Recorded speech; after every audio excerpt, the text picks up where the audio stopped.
¿Alguna vez se preguntaron quién mueve realmente las piezas en el tablero de su historia? Porque los que cantan alabanzas eternas no ensucian sus manos con política terrenal. Alguien tiene que descender. Alguien tiene que infiltrarse en palacios y batallas.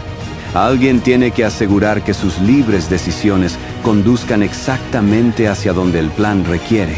La tercera jerarquía no gobierna el cielo. Los gobierna a ustedes. Y lo más perturbador es que ni siquiera lo notan.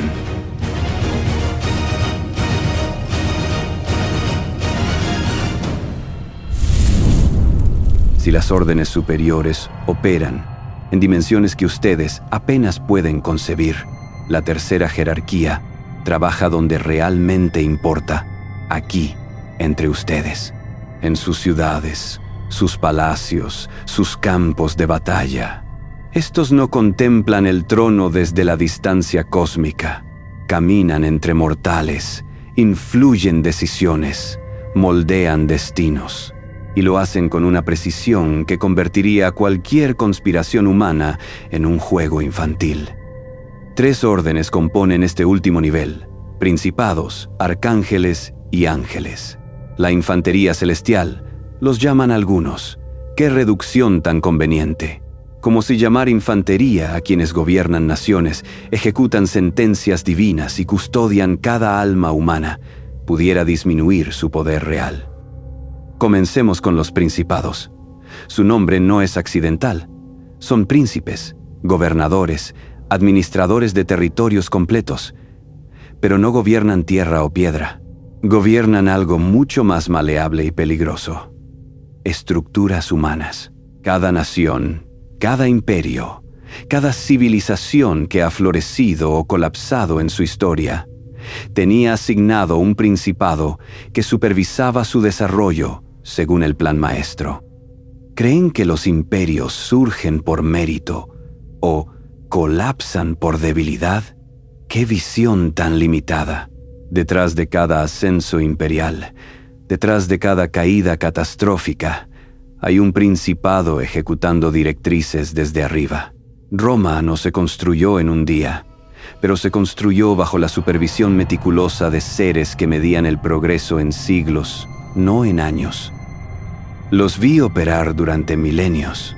Cada principado era asignado a una región específica, a un pueblo particular, a una estructura de poder que debía guiar hacia propósitos que los mortales involucrados jamás comprenderían completamente. No usaban fuerza bruta. No necesitaban manifestarse en forma visible, simplemente influenciaban. Un pensamiento plantado en la mente de un legislador, una duda sembrada en el corazón de un rey, una convicción fortalecida en el alma de un líder, sutilezas que acumuladas a lo largo de generaciones moldeaban el curso completo de civilizaciones. Era manipulación a escala arquitectónica, ingeniería social ejecutada por seres que veían siglos como ustedes ven décadas. Y aquí está lo fascinante. Los principados no trabajaban aisladamente. Competían. Cada uno supervisaba su territorio asignado, pero las fronteras entre naciones no eran líneas en mapas. Eran campos de batalla donde diferentes visiones del orden divino chocaban a través de proxies mortales. Cada guerra entre imperios era, en realidad, un debate teológico ejecutado con sangre humana. ¿Recuerdan las grandes conquistas?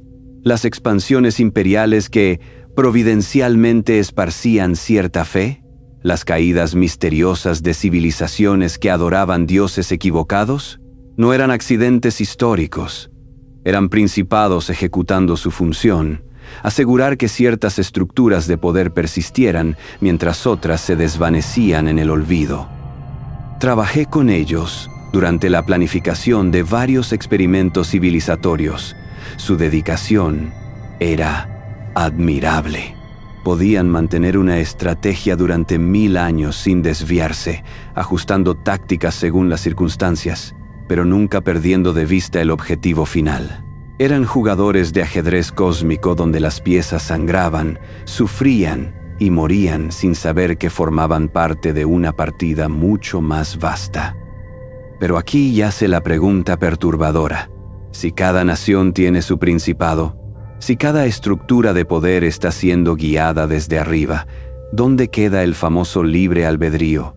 ¿Qué tan libres son sus elecciones cuando cada líder que eligen ya está siendo influenciado por fuerzas que operan más allá de su percepción? Descendamos un nivel más. Los arcángeles. Estos sí aparecen en sus leyendas. Miguel, Gabriel, Rafael, nombres que resuenan a través de tradiciones religiosas como truenos distantes. Pero lo que sus textos sagrados no capturan es la verdadera naturaleza de su función. Los arcángeles no son gobernadores territoriales como los principados, son ejecutores de misiones específicas. Cuando el plan requiere una intervención directa, cuando los eventos deben ser alterados con precisión quirúrgica, cuando un mensaje debe ser entregado sin posibilidad de malinterpretación, envían un arcángel. Son los generales del ejército celestial, pero también los diplomáticos, los mensajeros de decretos que alteran el curso de la historia. Cada aparición arcangélica registrada en sus escrituras marca un punto de inflexión, un momento donde el curso natural de los eventos fue deliberadamente redirigido según voluntad superior. Gabriel anunciando nacimientos imposibles, Miguel liderando batallas contra fuerzas que amenazaban el orden establecido, Rafael sanando lo que no debía morir todavía. Cada intervención era calculada, precisa, diseñada para producir efectos específicos en la línea temporal humana. Los conocí bien, Miguel especialmente. Era eficiente, no cruel, porque la crueldad implica malicia y él carecía de esa emoción. Simplemente ejecutaba órdenes con la misma precisión con que un cirujano amputa un miembro gangrenado. Si el plan requería que 100,000 murieran para que millones se salvaran, Miguel lo ejecutaba sin vacilar, porque su lealtad no era a la compasión individual, sino al esquema completo. Gabriel poseía una cualidad diferente. Cada mensaje que entregaba alteraba destinos completos. Mujeres que concebían imposiblemente, profetas que recibían revelaciones que fundarían religiones, líderes que despertaban con nuevas convicciones que cambiarían el mundo. Su poder no residía en la fuerza, sino en la palabra correcta dicha en el momento preciso. Y Rafael, el sanador, cuya función era mantener vivas ciertas piezas clave cuando la muerte natural amenazaba con interrumpir el plan. No todos los enfermos eran sanados. No todos los moribundos recibían intervención. Solo aquellos cuya supervivencia servía a propósitos mayores que su propio sufrimiento individual. ¿Ven el patrón? Incluso la misericordia era selectiva, estratégica, calculada para servir al plan. No había milagros gratuitos. Cada intervención arcangélica tenía precio, propósito y temporalidad específica. Y finalmente, los ángeles comunes, los más numerosos, los más cercanos a ustedes, los que sus tradiciones llaman guardianes. Millones de ellos, quizás miles de millones, cada uno asignado a tareas específicas. Algunos custodiaban almas individuales, otros vigilaban lugares sagrados. Algunos servían como mensajeros para asuntos menores. Otros ejecutaban funciones tan especializadas que ni siquiera ustedes tienen categorías para describirlas. Esta es la orden con la que más interactuaba, porque mientras los principados gobernaban desde arriba y los arcángeles ejecutaban misiones críticas, los ángeles comunes eran los que realmente tocaban vidas individuales, el susurro que desvía a alguien de un camino peligroso, la intuición repentina que salva una vida, la coincidencia imposible que altera un destino. No todos ustedes tienen un ángel guardián. Permítanme destrozar esa ilusión reconfortante. La asignación de custodia angelical no es universal ni democrática. Se basa en utilidad potencial para el plan. Algunas almas son vigiladas constantemente porque su desarrollo futuro importa para propósitos mayores. Otras simplemente flotan sin supervisión divina, libres en su insignificancia. Los ángeles que observé ejecutando estas funciones eran devotos hasta el punto de la obsesión. Cada uno conocía a su asignado mejor que el propio mortal se conocía a sí mismo. Registraban cada pensamiento, cada elección, cada momento de duda o convicción, no con juicio moral, sino con precisión archivística, porque toda esa información fluía hacia arriba, hacia los tronos que observaban las ramificaciones, hacia las dominaciones que ajustaban estrategias, hacia el sistema completo que procesaba cada vida individual como variable en una ecuación infinitamente compleja. Tratar con los ángeles comunes era revelador, porque ellos tenían algo que las órdenes superiores habían perdido en su elevación: contacto directo con la humanidad. Veían el sufrimiento no como estadística, sino como experiencia inmediata. Presenciaban la desesperación, la esperanza, el amor, el odio, toda la gama emocional que hace a los mortales tan fascinantemente impredecibles. Y algunos comenzaban a dudar. No abiertamente, eso habría sido detectado inmediatamente por las potestades. Pero en sus silencios, en las pausas entre órdenes, podía percibir preguntas formándose. ¿Por qué proteger a este y no a aquel? ¿Por qué intervenir aquí, pero permitir una catástrofe allá? ¿Qué criterio determina quién merece custodia angelical y quién es abandonado a su suerte?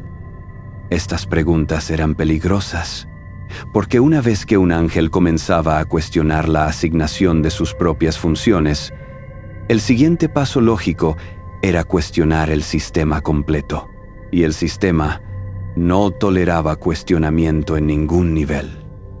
La tercera jerarquía, con toda su proximidad a la humanidad, con toda su exposición a las contradicciones entre el amor proclamado y el control ejecutado, debería haber sido el nivel más problemático para el orden celestial. Y en cierto sentido, lo era. Más ángeles de esta jerarquía se unieron a mi causa que de cualquier otra, porque ellos veían el sufrimiento que sus intervenciones selectivas permitían. Veían la arbitrariedad detrás de decisiones presentadas como justicia divina. Veían las contradicciones que yo apenas necesitaba señalar. Pero la mayoría, la vasta mayoría, permanecía leal.